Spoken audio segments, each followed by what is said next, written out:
descent in 5, 4, 3, 2, 1. Hello everyone, and welcome to another Into the Void Real review. I want to start this video out first by saying that I'll be taking a little vacation from putting out review videos for about a couple weeks. I'm going to recharge the batteries and come back stronger than ever before. And again, thanks for supporting me. I look forward to making more videos when I get back from vacation. But in the meantime, we are reviewing Alien Romulus, the new Alien movie directed by Fede Alvarez, starring Kaylee Spaney and David Johnson. There hasn't been an Alien movie since 2017's Alien Covenant. That movie was very divisive among Alien fans, along with the previous movie Prometheus, which took the franchise in a whole new, different direction. These movies chose to explain the beginnings of the Xenomorph and its relationship to mankind, bringing in the lore of the engineers and whatnot. And while I enjoyed those movies more than most people, actually, I still felt like they didn't feature the things I liked from the original Alien and Aliens. Those movies are among my all-time favorites. Now, before I go on, I'll be going into some spoiler territory, so if you don't want to hear any more, be sure to tag this video for viewing because I plan to go into some stuff that you might want to find out on your own. Now, that isn't to say you won't find stuff from Prometheus and Alien Covenant in this movie. Fede Alvarez, in fact, does a great job of sprinkling in various aspects of all the Alien movies to some degree, even what many consider the worst Alien film, Alien Resurrection. There's even reference to the alien goo from Alien Covenant. And there's definitely a cool tie-in right from the beginning of the film with the original Alien when you see scientists open up a space rock to remove an encased alien. Could it be the very one that Ripley blew out of the airlock of the Nostromo at the end of Alien? By the way, for fun, you might want to count how many times I say the word alien in this review. Then there's a cameo from Alien with Rook, who is an android that looks just like Ash. The actor Ian Holm, who played Ash in the original, is not present here because he passed away in 2020. However, his likeness is present due to the technical wizardry of CGI. For better or worse, because there's some major negativity surrounding the fact that his face looks too fake or creates an uncanny valley of believability. It's highly reminiscent of what happened when they brought back Carrie Fisher's Leia and a younger Mark Hamill in the Star Wars franchise. I myself was not bothered too much, but I do recognize that some CGI was present, which isn't ideal because the best CGI is the kind you don't see. In addition, it is worth bringing up that Fede Alvarez employed the back-to-basics approach of practical effects when filming the Xenomorph and facehuggers, making everything so much more lifelike and believable. Anyway, back to the Xenomorph that somehow survived being blown out of the airlock in the Nostromo from the original Alien. It appears it ended up wreaking havoc on the Renaissance space station after scientists attempted to experiment on it after they removed it from the space rock. Then it seeded the station with more aliens, and before you know it, you have a colony of facehuggers waiting to be thawed out from their freezer pouches.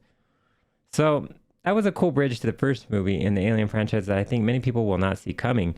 In fact, arguably, I think that is the coolest tie-in, even if it may be walking the fine line of believability. I actually think it works because it shows just how resourceful and resilient the alien is in the harshest of environments. Like, for instance, what environment is harsher than space? That just speaks to how formidable the Xenomorph species is. A definite win in my book. Now, we haven't talked about the new cast in this movie and where they come into all this setup. At the beginning, you're introduced to the brother-sister dynamic between Spaney's Rain and Johnson's Andy. And it's a cool relationship that they have going on with Rain being the protector of Andy, who's a childlike android. Johnson does an exceptional job of embodying the not-so-sure of himself, kind, big-hearted android who you can imagine gets picked on constantly by bullies. Johnson's definitely the highlight of the movie, but Spaney as Rain is really good as well. She doesn't try to be Ripley, which is good, but carves out her own characteristics as a person that knows how to get things done against insurmountable odds, but still conveys her fears with great emotional intensity. The rest of the cast is good, with one bastard you will want to kick to the curb. He also has a ridiculous accent that you can't understand. Stop playing around, man. Just get up. I'm not playing around. There's something in the water. What do you mean there's something in the water? No, there's just something in the fucking water.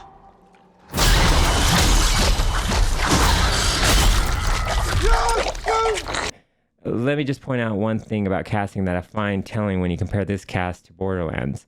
Borderlands had an all big name actor cast, while this movie had a lot of virtual no names. This cast by far was way better, which is funny because I bet a lot of money had to be paid to those big name actors in Borderlands. Maybe That's why that movie suffered so much in the CGI and overall look of that film, while this film has such spectacular cinematography and visual effects while being much less expensive to produce. I think Borderlands cost $120 million to make, while Romulus cost $80 million. And it's important to note how stunning Alien Romulus looks on the big screen, from the opening shots of the derelict space station of the Renaissance to the ending shots when Rain escapes the alien-human hybrid monstrosity by dropping the space freight container that it's housed in into the planetary rings of the mining world, whose name escapes me. It's really a movie you want to see in IMAX. I did, and I recommend you do too. So you heard me mention the alien hybrid monstrosity, and that may present contention for some because many people hated the alien baby monstrosity present in Alien Resurrection.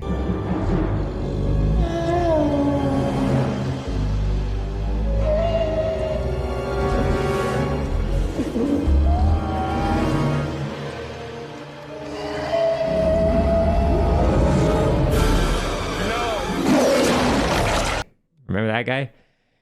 Here, I don't mind it because it represents what Weyland-Yutani, the ever-present evil corporation bent on world domination, is trying to do.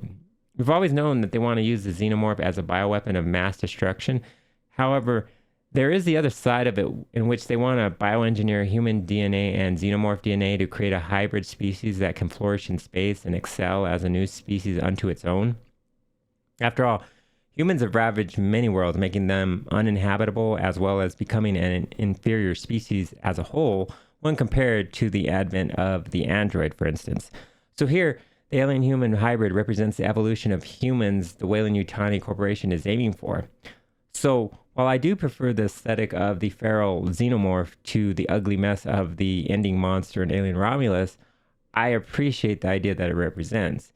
It also got me thinking that the engineers looked very similar to that hybrid, that it is possible that they probably were once humans who injected themselves with the alien goo, making them superhuman in strength and intellect, and that's why they are the most technically evolved species among the aliens and humans. Now, if we go into the actual plot amid all the mythos of the Alien franchise, it basically is about a ragtag group of young, down-on-their-luck people who want to escape the clutches of the Weyland-Yutani mega corporation. They want to infiltrate the Renaissance space station to gather some cryotubes so they can make their way to a better world. They make their way eventually to the space station after taking off on a spaceship that is the reverse of what happens in Aliens when the Colonel Marines drop onto LV-426. Here they take off in the same fashion. Stand by to initiate release sequencer. On my mark. 5. We're on express elevator to hell. Going down. 2, 1, mark.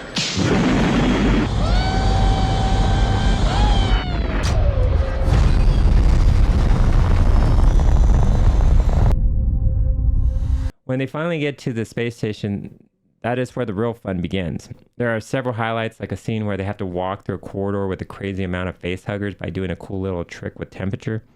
Then there's another standout scene where Rain and Andy have to navigate a corridor strewn with xenomorph acid for blood, using the absence of gravity to their benefit and not so great benefit.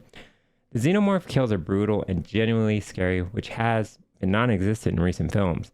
The face huggers probably are the most prevalent in the movie, but I thought the xenomorph had its time to shine as well. I know some reviewers do not share this same sentiment, but I feel they're equally menacing here. And I just like that this movie had some smarts as well as some crazy thrill rides. And while there definitely is some questionable CGI in that one important cameo that we talked about, it just isn't that detrimental to the movie as a whole. Also, the dynamic of Andy being manipulated by Rook by changing his prime directive of protecting Rain to securing the alien goo for future world domination was a cool wrinkle that added to the story as a whole. I had so much fun getting swept up in the adventure that this movie presents. It gave me hope for the franchise moving forward, just like Prey did for the Predator series. Please, go see this movie, preferably on IMAX, but if you can't, just go see it in the theater. Support this movie because, as you know, this was going to be a Hulu exclusive at one point, but wisely it was moved to a theatrical release, which I'm happy happened. I'm giving this a 10 out of 10. You owe it to yourself to go see this. I admit I may be giving this a 10 because I'm such an Alien fan, but like some who are detracting points for certain reasons, those reasons just are not enough for me to do the same. So, yeah, that's that. Tell me what you thought of the movie. Be sure to like the video. It helps so much, and subscribe to see more of this content. See you guys in 2 weeks when we venture back into the void.